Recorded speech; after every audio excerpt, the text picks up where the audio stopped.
Shout out mga kagulays. Ito mga kagulays, nagpa-beauty ang bruha. So, dalawa kami ng kapatid ko. Sa kanya, reband and highlights. Ang sa akin naman, ano lang, reband lang. Hindi na siya pwede i-highlights or itina kasi, ano, nang doon pa ako sa Manila, nagpatina na ako kasi sabi ni Ashley, ano daw siya, pag isabay ang tina, masira daw ang buhok ko. So, reband lang ang ginawa sa akin. So, yan na. Para kung kinain ng sawa, hinamuyan ba? Hinamuyan ng sawa. So, ganyan ang proseso niya. Yan. Saglit. Papa. Yan, inisprayhan na naman mga kagulas. After ng ganyan, lagyan siya ng gamot. Pero in fairness, mura lang yan. 1,000 lang ang bayad ko niyan. Pero sulit talaga ang ganda ng pagkagawa ni Ashley. O baka naman kung sino ang gusto, dito lang sa Mat-E. So, puntahan nyo lang si Ashley. Yan na. Hinihimas-himas ng aking buhok. Pero ang kapatid ko, tingnan nyo, murag artista na kinalabasan. Mura si Angel Locsin. O, di ba? Ako naman, ayan. Simple lang kasi hindi naman gagaya ang buhok ko sa kanya na shiny na mahaba ng buhok ang akin, kay curly ba yung akin. So, medyo mahirap-hirap. Thank you pala sa aking mga followers and subscribers sa walang sawang panonood.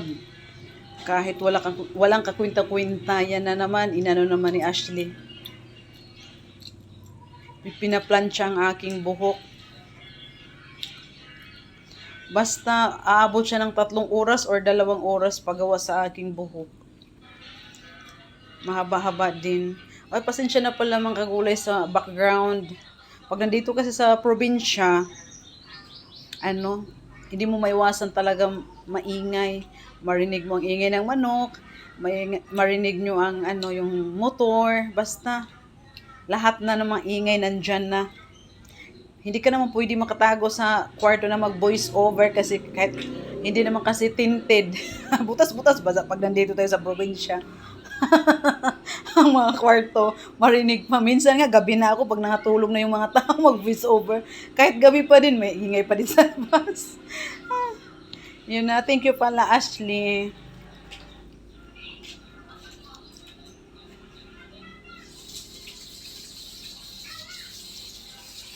Maganda talaga paggagawa mga gagulays. Expert talaga ang gumawa.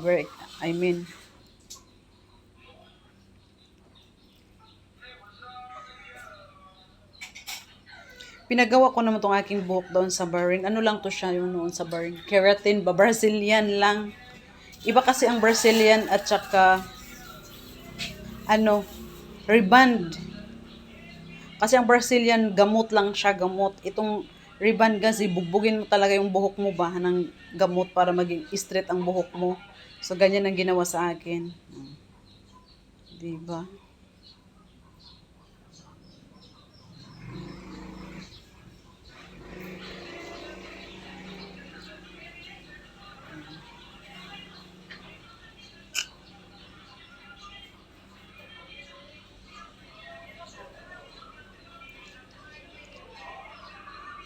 Agoy, mga copyright jud ko ani ba. Ding, ang music ding.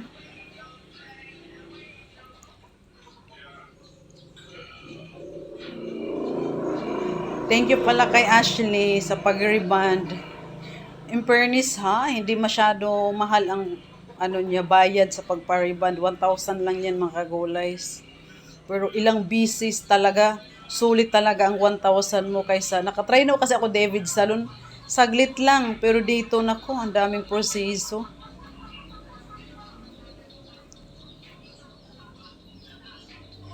So, malapit na matapos yan mga gulays.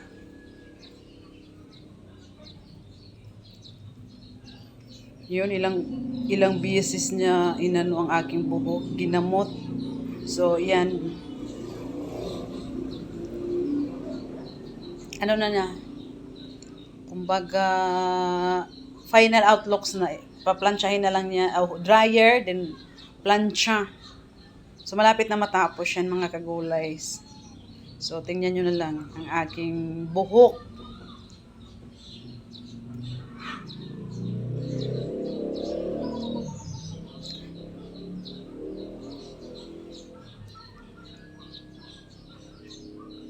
Yan mga kagulays, tapos ng aking buhok.